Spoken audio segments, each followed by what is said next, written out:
Generations of Indian and Hindu Americans have strengthened our country and strengthened it like few people could ever even believe. Your values of hard work, education, and enterprise have truly enriched our nation, and we will be celebrating a Trump administration together. That I can tell you. Indian Americans have the highest rate of entrepreneurship and college graduation in our country. A Trump administration, that's pretty impressive, by the way. You don't hear that often, I will tell you. A Trump administration will massively lower taxes for our small businesses, eliminating job-killing regulations, and we will repeal and replace job-killing Obamacare, which is a disaster. But as we all know, we can't have prosperity without security, and that is why we appreciate the great friend India has been to the United States in the fight against radical Islamic terrorism, a word that our president doesn't even use. It's a word our president refuses to use. Hillary Clinton, as I call her, Crooked Hillary, does not use that term. India has seen firsthand the brutality of terrorism and cross-border violence, including the attacks in Mumbai. And I mean, look, Mumbai is a place that I love. It's a place that I understand. So for all of the people in Mumbai, the attack on Indian Parliament, absolutely outrageous and terrible. We will defeat radical Islamic terrorism. When I'm president, we will stand shoulder to shoulder with India in sharing intelligence and keeping our people safe mutually. This is so important in the age of ISIS, the barbaric threat Hillary Clinton has unleashed onto the entire world.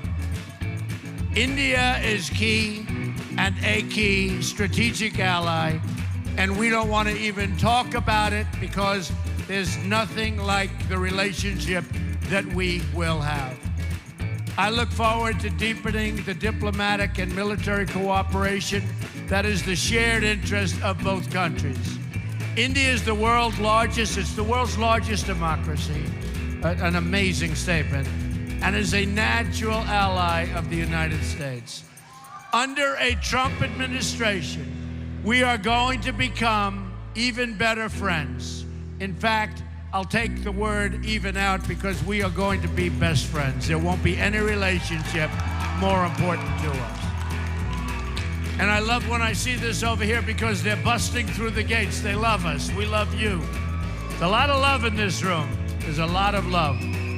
I look forward to working with Prime Minister Modi, who has been very energetic in reforming India's bureaucracy.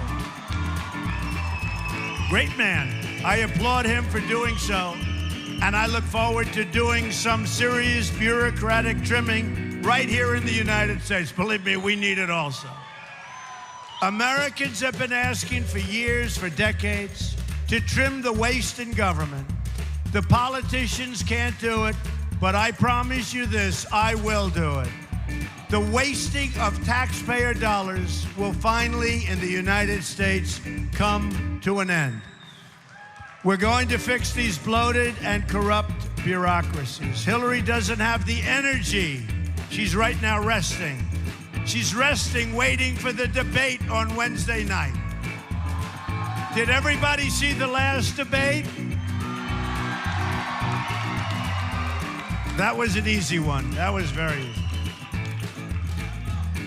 So, your great Prime Minister has been a pro-growth leader for India. He simplified the tax code and cut taxes, and their economy has grown 7% a year. Excellent. Our economy is practically not growing at all in the United States, just about zero. And with a very, very bad jobs report just this last Friday. We'll take care of that. But when I'm elected, we're going to start growing again and growing very, very fast. My reforms on taxes, trade, regulation, and energy will add at least 25 million new jobs in the next decade. We will make America the greatest place in the world to invest, hire, grow, and to create new jobs, new technologies, and entire new industries. First, we will cut taxes for all working and middle-class households in America. We're going to go to 7, and you know what we had? We had 7 brackets. We're going to bring it down to 3 brackets, with low-income Americans paying no income tax at all. There will be a massive tax simplification. We waste over $9 billion a year in tax code compliance.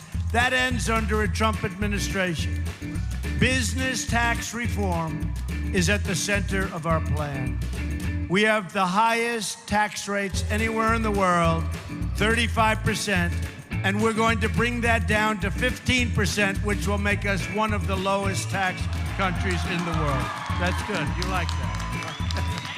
He likes that. That's good. We will also have the largest regulatory reform in American history. Every year, over-regulation costs our economy $2 trillion a year and reduces household wealth by almost $15,000. I'm going to pause new regulations and ask my department heads to identify every useless or wasteful job-killing regulation, and they will be eliminated. It's a big problem in this country. Some of the very finest regulations will go, and they will go fast. The elimination of our job-killing restrictions on American energy will end. My pro-energy reforms will add at least 500,000 new jobs per year, lower the prices of your energy bills for all American households. Finally, we must fix our terrible trade deals and protect America's intellectual property, something you know a lot about. America's annual trade deficit with the world is now nearly $800 billion a year. China is stealing our intellectual property. Guess how much intellectual property a U.S. government official says China stole last year? The number is approximately $360 billion. In any event, we are going to have strong borders. We are going to have strong walls. We're going to have a wall. We're going to stop drugs from pouring into our country. The wall will be built. Mexico will pay for the wall. We haven't quite explained it to them yet. They don't quite know it yet. We're going to end up having great relationships with China and Mexico, but we are going to have a great relationship with India. Our leaders do nothing about all of the problems caused and all of the crime. They don't do anything about it. We are going to have a great society again. We're going to have honesty in government. We are going to save our Second Amendment. We are going to do so many things toward education, including the elimination of Common Core so we can bring our education local. We have to do it local. When it comes to trade, we're going to negotiate and renegotiate trade deals. We're going to have new trade deals. We believe in free trade, we believe. But our trade deals for our country are not good, they're not fair, they're not appropriate. We're going to change that. So we're going to have great trade deals, but we will be able to trade and do tremendous business, I can tell you, with India. So just in summing up, we are going to have a phenomenal future together. America is going to be a country that people will once again respect. We will be wealthy again. We will be strong again. We will be powerful again and hopefully not have to use our power. But we will be powerful and we will be smart. Our military is depleted horribly. Our military will be fixed. We have great, great people. Our military will be what America's military should be. America's military has to be strong, and America has to lead through strong. strength. Lead through strength. We will produce jobs.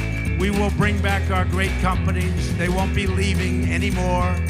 And lots of good things will happen. You know, when I started this campaign, it was very simple. I talked about strong borders. I talked about good trade. I talked about strong military. But I had a theme. And the theme was very simple. And the theme has resonated all over the world. And the theme is, just like on those hats, make America great again. And that's what we're going to do. I want to thank you all for being here. This is a great honor to have this kind of a crowd. Thank you very much. And thank you, sir. Great.